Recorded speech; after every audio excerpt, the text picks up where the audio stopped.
Olá, amores do terceiro ano. Hoje, seguindo a matéria da apostila aí, a geração de 45. Então, dando continuidade aí, só que com a terceira fase do modernismo brasileiro. Essa terceira fase também é chamada de pós-modernismo. Ela vai de 45 e alguns autores relatam que até os dias atuais. Outros literatas dizem essa fase vai até a década de 80, tá? Então isso é uma divergência que há entre os literatas aí, tá? Essa terceira fase é uma fase que vem pós-guerra, então ela traz muitos resquícios dessa guerra, da ditadura, né? De todo o sofrimento pelo que o mundo passou e ainda passava, né? Então olha aí, começa com o surgimento da revista Orfeu em 1947 e teve bons representantes aí, eu botei para vocês, tanto na prosa quanto na poesia. É claro que eu resumi para vocês, mas para fazer os trabalhos da apostila vocês terão de lê-la, isso é normal, a leitura se faz necessária sempre, assim como era em sala de aula, né?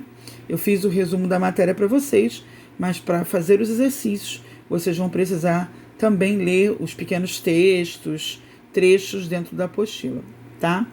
Lembrando que vale como teste aí, né?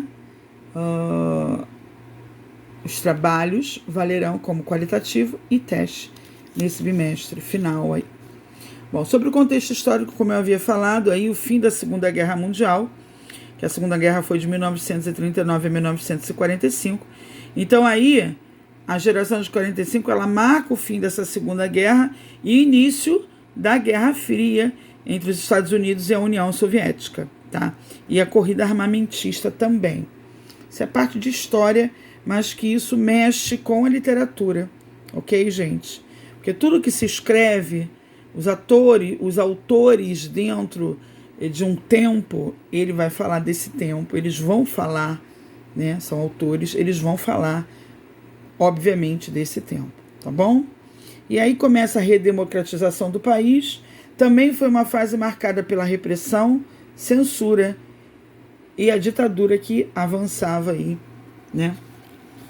Era Vargas, né? E aí nós vamos continuando falando aí, ó, nas artes, o movimento, né, moderno, das artes, eu repeti aqui, não tem problema não, buscava criticar a sociedade ao mesmo tempo que se distanciava da arte acadêmica. E aí isso deu lugar ao folclore, aos regionalismos, aos múltiplos subjetivismos, dentre outros. A gente vai ter aí também o intimismo com Clarice Lispector e um pouco dele também com Lígia Fagundes Telles. Tá? Não só o regionalismo de Ariano Suassuna, com Alto da Compadecida, por exemplo, né? Com João Cabral de Melo Neto, o engenheiro da palavra, ele não tinha curso acadêmico, mas ele usava tão bem as palavras que ele obteve esse apelido, engenheiro da palavra. Tá? Então, nós vamos ter essa parte regionalista, mas também a parte psicológica aí, a parte intimista. Tá? Lembrando que essa terceira fase ela não é igual à primeira, que buscava falar dos escritores e poetas do passado, que buscava criticar, né? Houve uma ruptura com os poetas do passado aí. Não fala da segunda fase, que é o neorrealismo, que aceita muito mais, tanto de um lado quanto do outro, aceita a poesia. Essa fase é uma fase em que nós voltaremos aí a usar poesias métricas, a valorizar o que é estilo, né? A linguagem métrica, né? A preocupação com a palavra. Então, olha aí, ó, pós-modernismo, geração de 45, com ruptura entre a primeira e a segunda fase, que eu acabei de falar. E aí as características, ó, eu acabei de falar, arte mais preocupada com a palavra e a forma. No caso aí, eu dei um exemplo de João Cabral de Melo Neto, João Guimarães Rosa aí, né, que explorava assuntos humanos, como na obra de Clarice Lispector aí, tanto na prosa, de maneira intimista, regionalista e urbana, tá? Então a poesia, uma das características fortes aí é a poesia intimista, também a poesia, a prosa urbana, mostrar como é os centros urbanos, como é a vida desse povo, quais são os problemas, né? Quais são as mazelas sociais, tá? E a regionalista falando aí das regiões, né? Falando de cada região, de uma forma muito peculiar, principalmente do Nordeste, da seca, da miséria de um povo. Isso continua um pouco aí com gancho, né?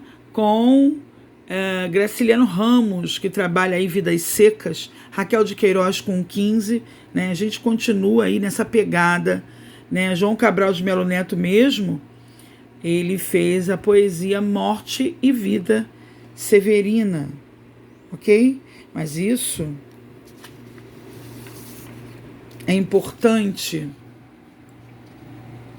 também para que vocês entendam que essa poesia Morte e Vida Severina é uma poesia muito usada em concursos, tanto no Enem, concursos militares, na UERJ, tá? Uma poesia muito forte, que fala do sertanejo de uma forma bem peculiar, tá? No final, eu vou ler um trecho para vocês aí, de Morte e Vida Severina, de João Cabral de Melo Neto. Então, olha aí, principais obras, obra construída de maneira racional e equilibrada aí, com o engenheiro da palavra.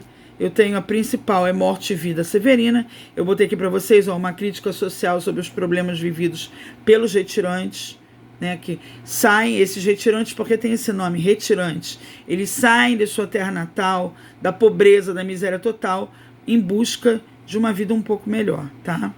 Outras obras, A Educação pela Pedra, O Rio, Poesias Completas, ele tem muitas obras, essas são as mais conhecidas. E aí eu tenho Clarice Lispector, com seu romance intimista, psicológico, introspectivo, Perto de um Coração Selvagem, A Hora da Estrela, todos os contos, A Paixão segundo GH, Água Viva, Laços de Família, tá? João Guimarães Rosa aí, tem uma prosa, tem uma pegada aí de prosa regionalista. Ele inaugura essa terceira fase com a obra Sagarana, Grande Sertão Veredas, que já virou, e Corpo de Baile, que já viraram aí instrumentos para a televisão, né? Campo Geral, como tantas outras obras aí. Ariano Suassuna, que eu amo, O Alto da Compadecida, a pegada, ele consegue, ele é extremamente delicado, né? Ele consegue mostrar a pobreza, a miséria dentro de uma comédia, né? Dentro de um estado de graça. A dor com risos. Gosto muito aí. O Santo e a Porca, O Rico Avarento e tantas outras obras. Lígia Fagundes Telles também, com esse lado intimista, né? Esse lado psicológico aí. Ciranda de Pedra, Antes do Baile Verde, As Meninas, Os Melhores Contos, A Disciplina do Amor, Verão no Aquário.